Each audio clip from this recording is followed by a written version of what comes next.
सूरदासजी संध्याकाळी मंदिरात जाण्याकरता बाहेर पडले, आंधळे. जाताना रस्ता कुठेतरी खणून ठेवलेला होता, नुकताच बांधलेला असल्यामुळे ताबडतोब खणला होता. त्यामुळे तो रस्ता खणून ठेवलेला, तिथे केलेला खड्डा. आता ते सूरदासजींना दिसत नव्हतं, पण पायाखालचा रस्ता मंदिरातला निघाले. रस्त्यामध्ये तो खड्डा, रस्त्यात खड्ड्याजवळ पोचले, खड्ड्यात पडणार. देवाला भक्ताची चिंता. भगवान एकदम तिथे प्रकट झाले लहान मुलाच्या रूपामध्ये. सूरदासजींचा हात धरला, मागे ओढला.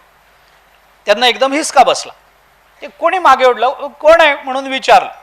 त्याने आता कसं सांगणार मी परमात्मा आहे तुम्हाला पकडण्याकरता वाचवण्याकरता, असं त्याने एका लहान मुलाचं गुराख्याचं रूप घेतलेलं. त्याने सांगितलं, अय आंधळ्या, कुठे जातो, दिसत नाही तर कशाला घराबाहेर पडतो, समोर खड्डा आहे ना, कळत नाही तुला? ते म्हणाले, कळत असतं तर कशाला तिकडे गेलो असतो, कळणारा थोडाच जातो, माहिती नव्हतं म्हणून तर पडण्याची शक्यता होती. मग त्यांना बाहेर, ते म्हणाले तू कोण आहेस? त्या भगवंताने विचारलं, एवढी संध्याकाळ झाली, डोळ्याला दिसत नाही, कशा करता बाहेर पडता रे तुम्ही, कशा करता विनाकारण दुसऱ्यांना त्रास? आता सूरदासजींनी बघितलं, या वेळेला मला इथं वाचवायला हा आला, हात धरून मागे ओढलं, काहीतरी स्पर्शाची जाणीव झालीच असेल ना, तेही संतच आहेत. त्यांच्या लक्षात आलं. ते म्हणाले, मी आंधळा आहे, या वेळेला का बाहेर पडलो सोडून दे, तू इतका लहान असताना संध्याकाळी तू इथं काय करतोस, तू कशा करता आला? मग त्यांनी सांगितलं, काय नाही, मी असं माझं एक वासरू चुकलं होतं, गाय हरवली होती, शोधायला आलो, तुम्हाला मदत केली, तर मलाच प्रश्न विचारता तुम्ही, कशा करता? ते म्हणाले, बाबा मला खड्डा आहे हे माहिती नव्हतं, मला आता रस्त्याला लावून दे.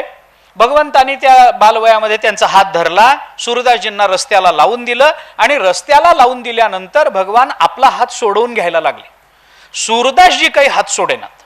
आता हे होते लहान, ते होते मोठे, त्यांनी मनगटाला धरलेलं, ते काही हात सोडेनात.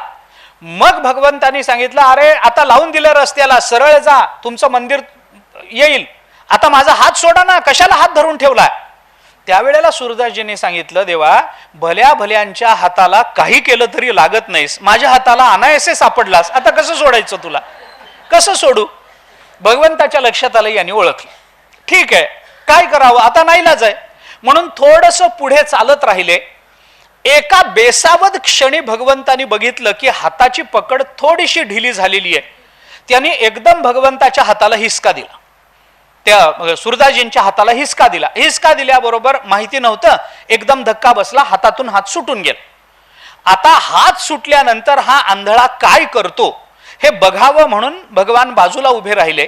सूरदासजीने काही केलं नाही, शांतपणाने देवाकडे वळाले आणि देवाला असं म्हणाले, हस्तमुत्क्षिप्य यातोसी बलात् कृष्ण किमद्भुतम हृदयाद्यति निर्यासी पौरुषम गणयामि ते.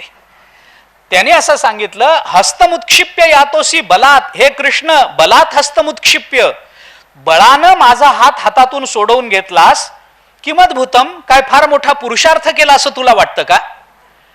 मी बेसावध होतो त्यावेळेला झटकून माझा हात हातातून सोडवून घेतलास, काय फार मोठा पुरुषार्थ केलास काय?